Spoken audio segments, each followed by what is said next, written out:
Hello, it's Evie.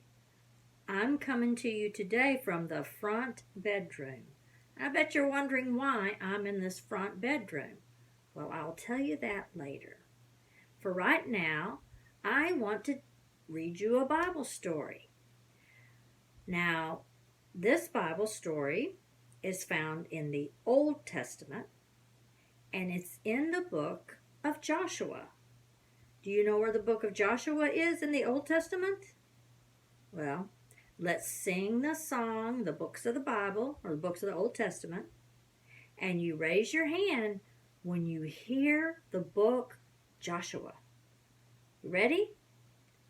Genesis, Exodus, Leviticus, Numbers, Deuteronomy, Joshua, Judges, Ruth, 1st and 2nd Samuel, 1st Kings, 2nd Kings, 1st and 2nd Chronicles, Ezra, Nehemiah, Esther, Job, Psalms, Proverbs, Ecclesiastes, Song of Solomon, Isaiah, Jeremiah, Lamentations, Ezekiel, Daniel, Hosea, Joel, Amos, Obadiah, Jonah, Micah, Nahum, Habakkuk, Zephaniah, Haggai, Zechariah, and the last one, Malachi. Very good. Did you hear where Joshua was? It was way back at the beginning of the New Testament, wasn't it? And that's where we're at. And the book of Joshua is an exciting book because it is the story of when the Israelites, which were God's chosen people, were going to get to go into this land, big land, that God had promised to give them. They didn't have homes until then. They had been wandering around for a long time, going to the place, to the land where God had promised them. And they are almost there. So this story I'm going to read you is in Joshua chapter 3 and chapter 4. If you want to go get your Bible and read along, then you can do that now. Or you can just listen.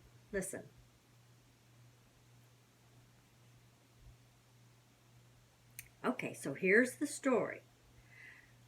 Early in the morning, Joshua and all the Israelites left the place they were at, and they arrived at the banks of the Jordan River where they camped before crossing it. I bet you can look on a map and your moms and dads can show you where the Jordan River is. It's a long, long way from here, but it's still there. Now, 3 days later, the Israelite officers went through the camp giving these instructions to the people. They said, when you see the Levitical priest, these were like preachers of the day, they carried them on their shoulders, the Ark of the Covenant of the Lord your God, then move out from your positions and follow the priest.